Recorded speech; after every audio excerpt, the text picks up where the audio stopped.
你敢有听过这款声音？1877年，爱迪生发明留声机，改变声音保存的方式，为了让声音被看见，徐文定开5档的时间，成立全台湾第一座留着过去声音的博物馆。透过一台一台经典的留声机展出，加开留声文化200多来历史演进。我们的博物馆成立的宗旨是推广留声文化。那常设展的名称叫做留声漫步，窥见百年时光。我们的典藏有来自世界各国以及台湾的藏品，带领大家回溯到200多年前，探索音乐盒、留声机、电子唱机不同年代的机器记录跟回放的秘密。那不仅可以看到声音，那也看到了100年来留声跟人类之间的一些相遇的一些故事。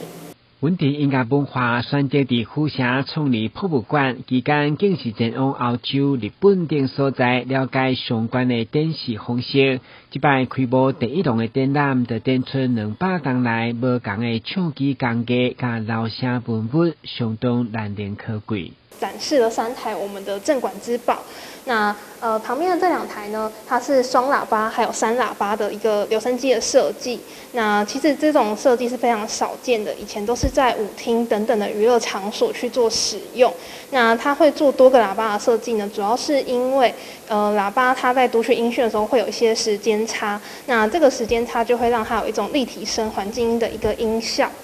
这个历史文化加科学知识分享，在台湾应教的现代社会当中，确实是一件有启发嘛使人感动的代志。台湾新闻管制何超邦采访报道。